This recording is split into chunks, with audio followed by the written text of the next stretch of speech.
ஓம் ஸ்ரீ குருப்யோ நமக. குருவின் தாழ் பணிந்து இந்த பதிவை நான் ஆரம்பிக்கிறேன். எனதருமை மார்ஸ் மீடியா நேயர்களே, இந்த நிகழ்ச்சிக்கு போகிறதுக்கு முன்னாடி நம்ம சேனலை ரெகுலராக பார்த்துக்கிட்டு பலனடைஞ்சவங்க ஏராளமான பேர். அதே மாதிரி சப்ஸ்கிரைப் பண்ணலை அப்படின்னா நீங்கள் சப்ஸ்கிரைப் பண்ணிவிட்டு இந்த வீடியோ பதிவுகள் எல்லாம் பார்த்து லைக் பண்ணுங்கள், ஷேர் பண்ணுங்கள், கமெண்ட் பண்ணுங்கள். அதே மாதிரி முகநூல் அப்படிங்கிற ஃபேஸ்புக்கில் நம்மளோட இது ரிலே ஆகிட்டுருக்கு.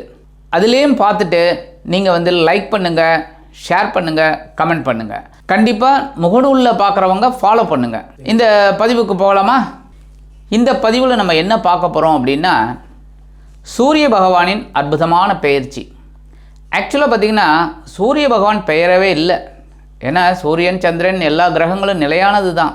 பூமி தன்னைத்தானே சொல்லும்போது நம்ம பூமியில் இருக்கிறதுனால சூரியன் நகர்ற மாதிரி ஜோசியத்தில் இருக்குது. அந்த வகையில் இந்த சூரிய பகவான் இதுவரைக்கும் மகர ராசியில் இருந்தார்.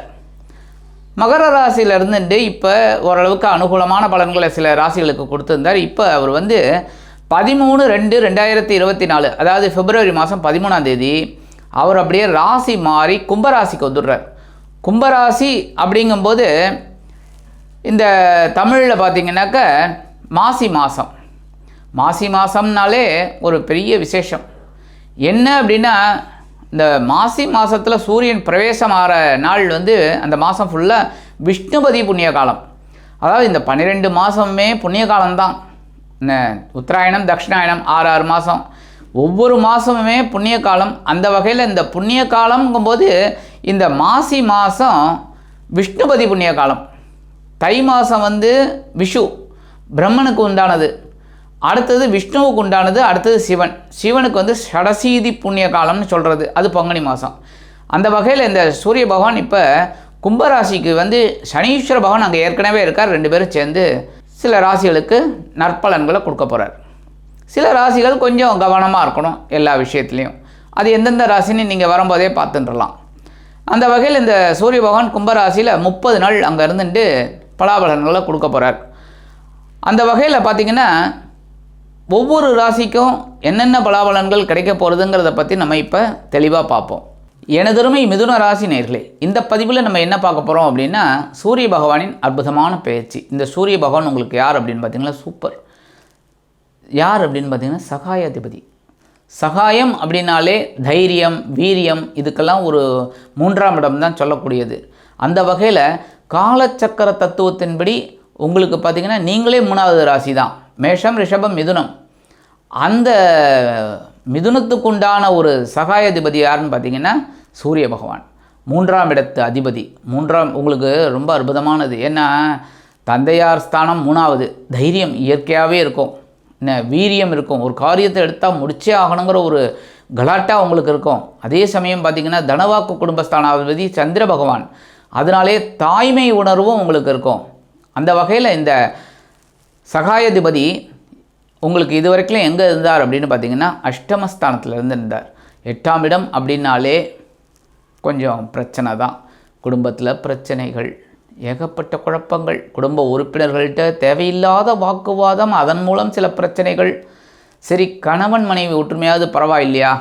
இல்லை, அதுவும் சொல்லிக்கிற மாதிரியே இல்லை, அதுவும் கொஞ்சம் பிரச்சனைகள்.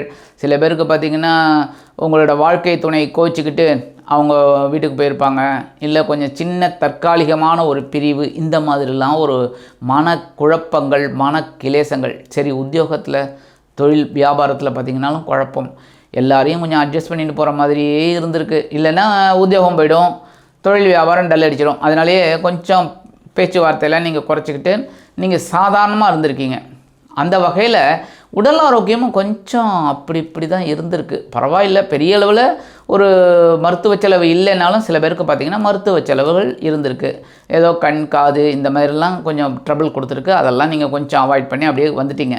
அந்த வகையில் இந்த அஷ்டமராசியை விட்டு விலகி இந்த சகாயாதிபதி எங்கே வரப்போகிறார்னு பார்த்திங்கன்னா பாக்கியஸ்தானமாகிய 9ஆம் இடத்துக்கு வரார். 9ஆம் இடம் அப்படிங்கிறதுனால ஓரளவுக்கு உங்களுக்கு ஒரு மன நிம்மதி கிடைக்கும். 2 மாதமாக இல்லாத ஒரு குழப்பம் இப்போ தீரும், ஒரு பிரச்சனை இப்போ தீரும், எடுக்கிற காரியங்கள் அற்புதமாக நிறைவேறும். அதேமாரி கணவன் மனைவி இந்த ஒற்றுமையெல்லாம் இப்போ சிறப்பாக அமையும்.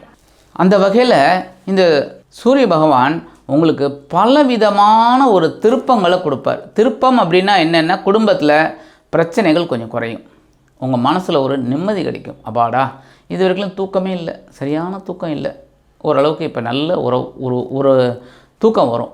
அதேமாரி உத்தியோகத்தில் ஏகப்பட்ட குழப்பங்கள், டென்ஷன் எல்லாத்தையும் சமாளித்து வந்தீங்க. ஏன்னா உங்களோட ராசிநாதன் புத பகவான் அப்படிங்கிறதுனால சமாளிச்சிட்டிங்க. அந்த வகையில் இந்த சூரியன் இப்போ ஒரு தைரியத்தை கொடுப்பார், உத்தியோகத்தில் ஒரு மாற்றத்தை கொடுப்பார், ஒரு திருப்பத்தை கொடுப்பார். அதேமாரி உத்தியோகமே இல்லை அப்படின்னு தேடின்னு இருக்கிறவங்களுக்கெல்லாம் நல்ல உத்தியோகம் அமையும். அதேமாரி ஏற்கனவே இருக்கிற உத்தியோகத்தில் இருக்கிறவங்களுக்கு இந்த உத்தியோகத்தோட பிடிப்பு அதிகமாகும். சரியா? அதே சமயம் நீங்கள் கேட்குற உயர்வுகள் ஓரளவுக்கு உங்களுக்கு வரத்துக்கு வாய்ப்புகள் இருக்குங்க. தொழில் வியாபாரத்தில் ஏகப்பட்ட குழப்பங்கள் இருந்தது. என்ன, உங்களுக்கு வர வேண்டிய ஆர்டர்ஸு, இந்த ஒப்பந்தங்கள்லாம் வரல, தள்ளி போயிட்டுருக்கு. இதை தரேன்னு சொல்லிட்டு இருக்கான். ஏதோ கொடுக்குற ஒரு 4 அக்ரிமெண்ட்டில் ஒன்று தான் சேங்ஷன் ஆகிருக்கு, ஏதோ ஓடிக்கிட்டு இருக்குது. அது இப்போ உங்களுக்கு நல்லபடியாக சக்ஸஸ்ஃபுல்லாக ஆகும். அதேமாரி ஒரு எதிர்பாராத வருமானம் வரத்துக்கு வாய்ப்புகள் இருக்குங்க. ஏன்னா இது வரைக்கும் உங்களுக்கு சனீஸ்வர பகவான் அஷ்டமராசிலேருந்து ஓரளவுக்கு ஒரு படிப்பினைகளெல்லாம் கொடுத்தார். அவர் இப்போ 9ஆம் இடத்துக்கு ஓரளவுக்கு சில அனுகூலங்களை கொடுத்துன்னு இருக்கார். பரவாயில்லை, கொஞ்சம் சமாளிக்கிறீங்க. அந்த வகையில் இந்த சூரிய பகவான் அற்புதமான ஒரு பயிற்சியாகி உங்களுக்கு நல்ல நன்மைகளை கண்டிப்பாக செய்வார். அதேமாரி கல்வி பயிலும் மாணவிகள் அவங்களுக்கெல்லாம் படிப்பில் கொஞ்சம் நல்ல கவனம் எடுத்துக்கணும். ஓரளவுக்கு கவனம் இருக்குது அப்படின்னாலும் நல்ல கவனம் எடுத்துக்கிட்டீங்க அப்படின்னா நல்ல மார்க் வாங்கலாம், ஒரு உயர்வுக்கு வழி கிடைக்கும். கலைத்துறை நண்பர்கள் அப்படிங்கும்போது கலைத்துறை நண்பர்கள், ஏன்னா சாதாரணமாக இந்த மிதுன ராசியில் என்ன மாதிரி கலைத்துறைகள் இருப்பாங்கன்னு பார்த்திங்கன்னா, அன்பர்கள் எழுத்தாற்றல் மிகுந்தவர்களாக இருப்பாங்க.